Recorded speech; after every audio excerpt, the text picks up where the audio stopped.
एक सवाल आपसे, जब किसी देश का प्रधानमंत्री अचानक करोड़ों लोगों से कहे सोना मत खरीदो, बाहर मत जाओ, पेट्रोल बचाओ, तो आप क्या सोचते हैं?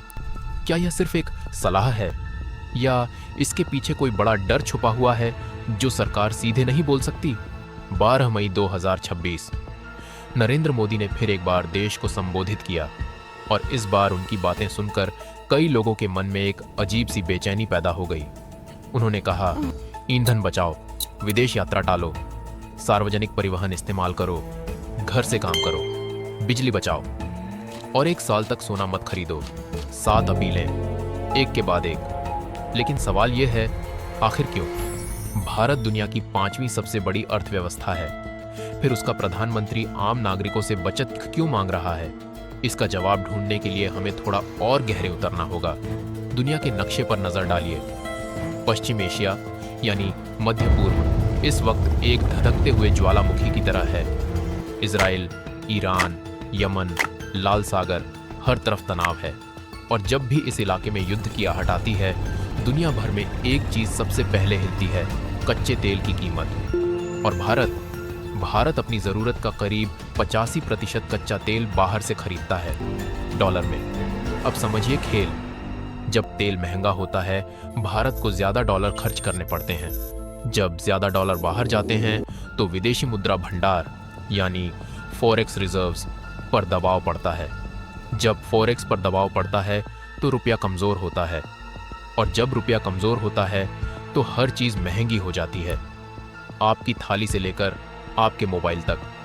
यह एक डोमिनो इफेक्ट है और सरकार इसी डोमिनो को गिरने से रोकने की कोशिश कर रही है। लेकिन सोने का क्या? सोना तो हमारी परंपरा है, हमारी संस्कृति है। शादी ब्याह, तीज त्योहार, सोने के बिना तो कुछ पूरा ही नहीं होता। लेकिन यहाँ एक कड़वी सच्चाई है, भारत दुनिया में सबसे ज्यादा सोना आयात करने वाले देशों में से एक है। हर साल करीब 700 से 800 टन सोना, और यह सारा सोना भी डॉलर में खरीदा जाता है। यानी जब आप एक सोने की चेन खरीदते हैं, उस वक्त भी भारत के खजाने से डॉलर निकल रहे हैं। तेल और सोना, ये दो चीजें मिलकर भारत के विदेशी मुद्रा भंडार को सबसे ज्यादा खाली करती हैं। और अब जब दुनिया में अनिश्चितता का माहौल है, तो सरकार चाहती है कि यह ड्रेन जितना हो सके कम हो। अब एक पल के लिए रुकिए, क्या आपको याद है 1991? भारत उस वक्त दिवालिया होने की कगार पर था। विदेशी मुद्रा भंडार इतना कम हो गया था कि सरकार को विमान भेजकर सोना विदेश गिरवी रखना पड़ा था, बस यह साबित करने के लिए कि हम कर्ज चुका सकते हैं। वह भारत का सबसे शर्मनाक आर्थिक पल था। क्या सरकार को डर है कि कुछ ऐसा फिर हो सकता है? शायद नहीं।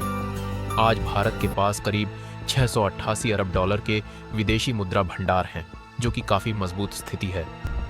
तो फिर यह अपील इतनी जरूरी क्यों लग रही है? क्योंकि असली खतरा आज नहीं है। असली खतरा वह है जो आने वाले महीनों में आ सकता है। अगर पश्चिम एशिया में संघर्ष और बढ़ा, अगर तेल की सप्लाई और बाधित हुई, अगर तेल 120, 130, 140 डॉलर प्रति बैरल तक पहुंच गया, तो भारत का आयात बिल अचानक आसमान छू लेगा, महंगाई बढ़ेगी, रुपया टूटेगा और आम आदमी की जेब, जो पहले से ही तंग है, और ज्यादा तंग हो जाएगी। यही वह परिदृश्य है जिसे सरकार रोकना चाहती है और इसीलिए यह अभियान, कुछ विश्लेषक इसे नेशनल इकोनॉमिक प्रिपेयर्डनेस कैंपेन कह रहे हैं, शुरू किया गया है। बड़ी कंपनियां भी सरकार के साथ कदम मिला रही हैं। इंडिया इंक ने कहा है कि वे वर्क फ्रॉम होम को फिर से बढ़ावा देंगी, गैर जरूरी विदेश यात्राएं कम करेंगी और फॉरेक्स बचाने में सहयोग करेंगी। लेकिन इस पूरी कहानी में एक और आवाज भी है। विपक्ष, एमवीए और कांग्रेस के नेताओं ने सवाल उठाया है, जब आप आम जनता से बचत करने को कह रहे हैं, तो पहले अपनी सरकार के खर्च देखिए। नए संसद भवन पर हजारों करोड़, प्रधानमंत्री के विमानों पर खर्च, विज्ञापनों पर अरबों रुपए, यह सब कब बंद होगा? यह सवाल गलत नहीं है, लेकिन यह सवाल भी है, क्या इस वक्त राजनीति करने का सही समय है, जब पूरी दुनिया एक आर्थिक तूफान के किनारे खड़ी है? शायद असली सवाल यह नहीं है कि मोदी ने यह अपील क्यों की। असली सवाल यह है, क्या हम सुनेंगे? 1991 में भारत ने सोना गिरवी रखा था। 2026 में भारत के पास मौका है कि वह उस नौबत से पहले ही सतर्क हो जाए। इतिहास हमें याद दिलाता है, जो कौमें अपने सुख के वक्त भी सावधान रहती हैं, वही मुश्किल के वक्त खड़ी रहती हैं।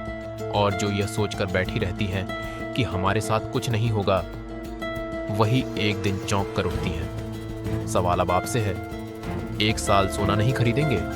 थोड़ा कम पेट्रोल जलाएंगे? घर से काम करने की कोशिश करेंगे? या फिर इंतजार करेंगे उस दिन का जब सरकार सिर्फ अपील नहीं करेगी, मजबूर करेगी?